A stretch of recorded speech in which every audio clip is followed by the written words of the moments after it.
Welcome back to the channel, everybody. Thanks for stopping by. I'm Alpha Dean and this is a Raid Shadow Legends video. So today what I'm going to do is I'm going to give you a quick tip in regards to the event, and then I'm going to go over these couple of tournaments that have landed inside the game today. So quick tip then in regards to this Anomalous Titan event. If you are going for this 5-star soul, what I'd recommend that you guys do, I mean, if you've already pulled some shards for this, chances are you're going to be at this soulstone mark, that is your 200, or even if you've just done your gear enhancement like myself, that would have netted you in 80 points, so you'll be somewhere more along the lines of this ancient shard. So you could be a little bit further than that if you've also been participating in the new tournaments and whatnot. Just depends on when you're watching this, I suppose. But what I suggest that you guys do is going to be in regards to this soul. So hopefully you've not already pulled this. Like I say, if you have already pulled shards, then chances are that you're further along this, you know, towards the end of your milestone too. But if you've not already picked up this 1-star, I'd suggest hold on to it, right? You're definitely not going to have got anywhere close to this 3-star and the 5-star. That's why I want to touch on this first, because I don't want you guys to claim these souls if you can help it. Now, I know a lot of you guys, these red dots, they can be annoying. For myself, I've just got used to it. Like, if you look at mine, I have got red dots pretty much all over the shop, and they don't really annoy me that much. Like, I've just got used to it. But the Guardian Ring one, when that pops up, this one does annoy me. But I just think that it's just for the fact, really, that I know that I'm not being efficient. If there's a red dot on here, it means something needs replacing, something could be leveling up. So that one does annoy me, and I think that that's the reason why it is. So free to play, efficiency, it's everything. It's like speed in the arena, you know, efficiency is king.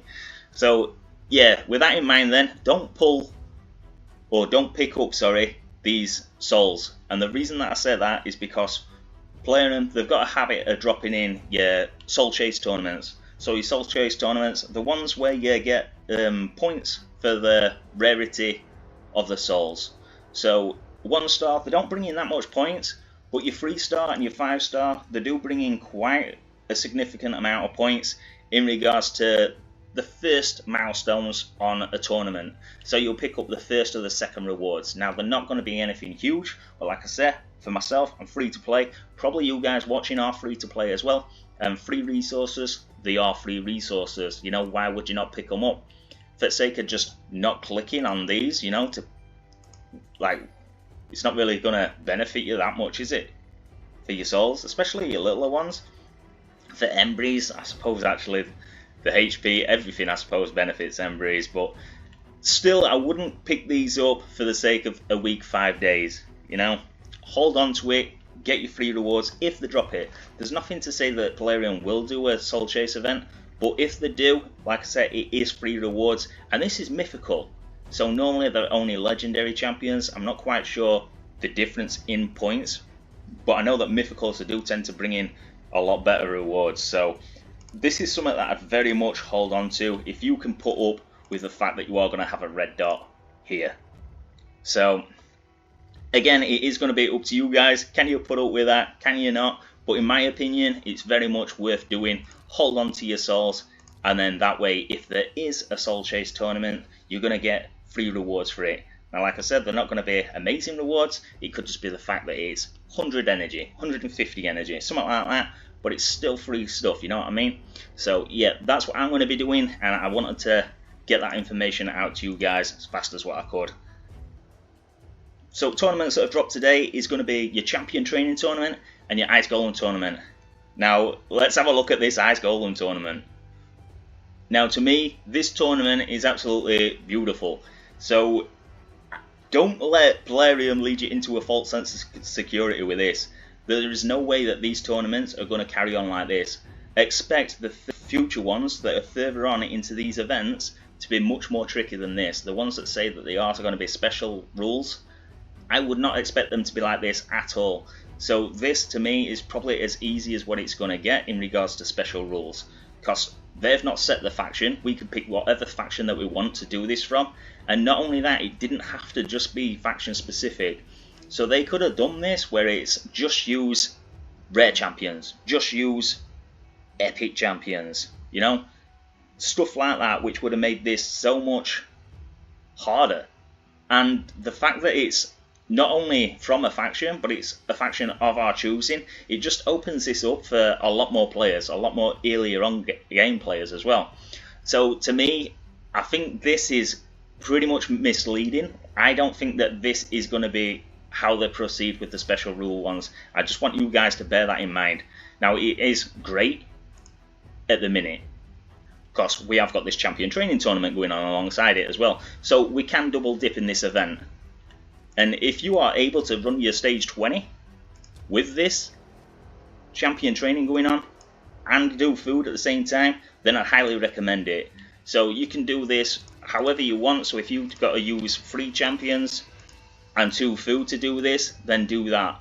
If you've got to use 4 champions and then 1 food, do that. Myself, I can do this with just 1 champion, so I am going to maximize my efficiency here. I'm going to use 1 champion and I'm going to use 4 lots of food alongside it. So I have got a guide on this. So I have got Venomage that can do this. She can do it solo, and I've also got a video of Mithralia doing this solo as well, and just using her A1 as well. So if you haven't got it booked, it doesn't really make much difference. She just uses her A1 throughout the whole of it. You can set up a preset for that using your team setup here. Just do a preset for her so that she just uses her A1 and she'll fly through it. So that's on the channel if you want to check those out. The only thing that I will say in regards to this is be extremely careful when you're doing this. So I'm going to be using Venomage because she's just faster. She gets through it a lot faster than what Mithralia does, and that's just for the fact that she does an AoE poison, whereas Mithralia is, I think it's something like 3 times at random that she throws out of poisons. But the reason that I'm saying be careful with this is because the first time that you run it is fine, right? You're going to have no issues with this, but you are going to have to obviously use the faction specifics. So you're going to be using your faction specifics. I will include my reserve vault because I don't think that I'm going to have many that are just in my master vault. But if you run your squad something like this, this is what mine's going to be like. I haven't really got many 2-star ones, so I will be leveling up my 1-stars first because why not? Right, so I'll run this. My first mission going to be fine. Probably my second one, fine. Third one, I may have to switch it out before my third. Maybe at the end of the third one, I'll switch them out. But when I'm switching them out, and I have done this previously, so this is why I want to bring it to your guys' attention. When this comes to an end, we are not going to have these filters selected. So all of these are going to be gone. So when we remove these champions like this, we're then going to go to us food. And if you're anything like me, by the time that you've ran 3 or 4 of these matches, like, it's not going to be on your mind to then go back into your filters, flick onto your whichever faction it is that you're using. In my case, I'm using Venomage, so Lizardmen, and then reselect them all. Like, that's not the first thing on my mind. And what I've got a tendency of doing is just going to my food and just putting in some extra food. Now, of course, this isn't going to net you in any points in regards to the Ice Golem. It will still give you points in regards to your champion training, but you'll get nothing in regards to this Ice Golem. So I wanted to include that as a warning in this video. If this is something that you're doing, I'm putting out this video and I know at least once I am going to make this mistake. I know I will. I always do. But yeah, I wanted to put it into your guys' attention, you know, so that it's in your mind. Don't do this. All I can do is inform you about it. You're probably going to make the mistake even if you do watch the video. Like I said, I know I probably will at least once. The other thing that I wanted to say in regards to this is if you've got Mithralia, so if you've not got Venomage and you're running Mithralia, this is a great time to be doing the new champion. So we've got this new champion, Mithralia, or a lot of us will have. So she's just finished fusion wise, and she is in the Dark Elves. So if you can do this with Mithralia solo, you can be leveling up your Mithralia at the same time. So you can use her, but the same thing, just be mindful of the food that you throw in alongside her. And like I said, if you can't do this with just a solo champion, there is good champions in this faction to get this stage done. So you've got Kaiden as your budget option, sorry. And yeah, he can pick up your champions when they die. He is only a 2-person revive. If you got Noldua from the previous fusion, then she's going to be solid for this, solid option as a reviver. You've got Kale that dishes out loads of poisons, starter champion, you know, good champion. So yeah, if you can just run this with, I don't know, say 2 champions. I will put in actually these ones. So if you can run this like this. So I've put these ones in just because he's epic, he's a starter, and we all get Mavara for free. So if you can run it like that, start leveling up your Mavara, and then a food champion. So if this is something that you can do and just do 2 food at the same time, then just do that. You know, basically you just want to be double dipping. Obviously, the more the food that you can include in this, the faster that you're going to get it done.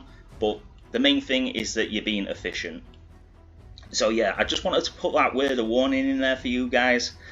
Don't just put in any old food when this comes to an end. Your filters will reset. Just bear that in mind. So you'll just be any champion, and the odds are you're going to be like me. You're going to forget, and you're going to throw in maybe demon spawn champions, and then run it again. So yeah, just make sure, or try and ensure, that you do not make this mistake. And then also in regards to your soul, if you can, don't pick the souls up. Wait, like, don't let this red dot cause you some free resources. Apart from that, guys, I think that is going to do it for the video. It's took quite a bit longer actually than what I expected it to do. I thought it was going to be like a 5-minute video, but hey ho, there it is. Hopefully you found it useful. Hopefully you don't run into that issue like I've said, and you do take this on board. If it's been useful, do give it a thumbs up, subscribe to the channel, and I'll catch you all in the next one.